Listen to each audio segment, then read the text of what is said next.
ಪದವಿ ಪೂರ್ವ ಶಿಕ್ಷಣ ಇಲಾಖೆ ಮಂಗಳೂರು ಮತ್ತು ಜೈನ ಪದವಿ ಪೂರ್ವ ಕಾಲೇಜು ಮೂಡುಬಿದ್ರೆ ಇವರ ಸಂಯುಕ್ತ ಆಶ್ರಯದಲ್ಲಿ ಮೂಡುಬಿದ್ರೆಯ ಜೈನ ಪದವಿ ಪೂರ್ವ ಕಾಲೇಜಿನಲ್ಲಿ ನಡೆದ ದಕ್ಷಿಣ ಕನ್ನಡ ಜಿಲ್ಲಾ ಮಟ್ಟದ ಅಂತರ್ ಕಾಲೇಜು ಮಟ್ಟದ ನೆಟ್ಬಾಲ್ ಪಂದ್ಯಾಟದಲ್ಲಿ ಮಂಗಳೂರಿನ ವಿಕಾಸ್ ಪದವಿ ಪೂರ್ವ ಕಾಲೇಜು ತಂಡವು ಪ್ರಥಮ ಸ್ಥಾನವನ್ನು ಪಡೆಯಿತು.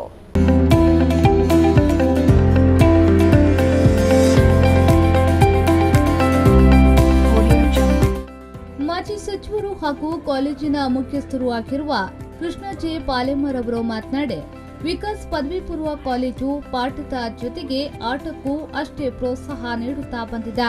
ಈ ಕಾಲೇಜಿನಲ್ಲಿ ಕಲಿತಿರುವ ಹಾಗೂ ಸ್ಪೋರ್ಟ್ಸ್ನಲ್ಲಿ ತೊಡಗಿಸಿಕೊಂಡು ಅಧಿಕ ಅಂಕಗಳನ್ನು ಪಡೆದಿರುವ ವಿದ್ಯಾರ್ಥಿಗಳಿಗೆ ಉಚಿತವಾಗಿ ಶಿಕ್ಷಣ ಪ್ರೋತ್ಸಾಹ ನೀಡುವ ಕೆಲಸವನ್ನ ಮಾಡುತ್ತಾ ಬಂದಿದೆ ಎಂದರು.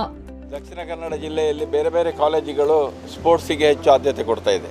ಹಾಗೆ ವಿಕಾಸ್ ಪದವಿ ಪೂರ್ವ ಕಾಲೇಜು ಕೂಡ 3 ವರ್ಷಗಳಿಂದ ವಿಶೇಷವಾದಂಥ ಪ್ರೋತ್ಸಾಹ ಕೊಡುವಂಥದ್ದು, ಸ್ಪೋರ್ಟ್ಸ್ನಲ್ಲಿ ಅತಿ ಹೆಚ್ಚು ಅಂಕ ಗಳಿಸಿದ ಮಕ್ಕಳಿಗೆ ಉಚಿತ ಶಿಕ್ಷಣ ಕೊಡುವಂಥದ್ದು, ಉಚಿತ ಎಲ್ಲ ವಿಚಾರದಲ್ಲಿ ಉಚಿತವಾಗಿ ಅವರನ್ನು ಪ್ರೋತ್ಸಾಹಿಸುವಂಥ ಕೆಲಸ ಆಗ್ತಾಯಿದೆ.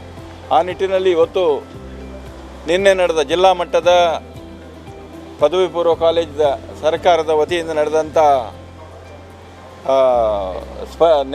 ನೆಟ್ಬಾಲ್ ಸ್ಪರ್ಧೆ ಇವತ್ತು ಮೂಡುಬಿದ್ರೆಯಲ್ಲಿ ನಡೆದು ಇವತ್ತು ನಮ್ಮ ಕಾಲೇಜು ಇವತ್ತು ಪ್ರಥಮ ಅಂಕವನ್ನು ಗಳಿಸಿ ಇಡೀ ಒಂದು ಜಿಲ್ಲೆಗೆ ಒಂದು ಗೌರವ ತರುವಂಥ ಕೆಲಸವನ್ನು ನಮ್ಮ ಯುವ ಸಮುದಾಯ ಮಾಡಿದೆ. ಅದಕ್ಕೆ ನನ್ನ ಕೃತಜ್ಞತೆಗಳ ಈ ಮೂಲಕ ಕೊಡ್ತಾ ಇದ್ದೇನೆ. ಹಾಗೂ ಮುಂದಿನ ದಿನಗಳಲ್ಲಿ ಕೂಡ ಹೆಚ್ಚು ಸ್ಪೋರ್ಟ್ಸಿಗೆ ಹೆಚ್ಚು ಆದ್ಯತೆಯನ್ನು ಕೊಟ್ಟು ಹೆಚ್ಚು ಸ್ಪೋರ್ಟ್ಸನ್ನು ಬೆಳೆಸುವಂಥ ಕೆಲಸವನ್ನು ಈ ವಿಕಾಸ್ ಪದವಿ ಪೂರ್ವ ಕಾಲೇಜು ಮತ್ತು ವಿಕಾಸ್ ಎಜುಕೇಷನ್ ಟ್ರಸ್ಟ್ ಮಾಡುತ್ತದೆ ಅಂತ ಹೇಳುವಂಥದ್ದನ್ನು ಇವತ್ತು ನಾವು ಹೇಳಲಿಕ್ಕೆ ಇಚ್ಛೆ ಪಡ್ತೇವೆ.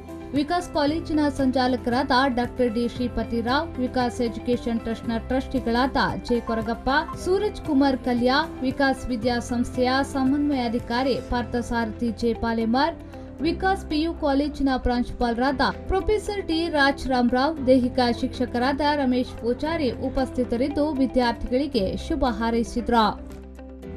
ಶರಸಾಲಿಯನ್ V4 News 24/7 ಮಂಗಳೂರು.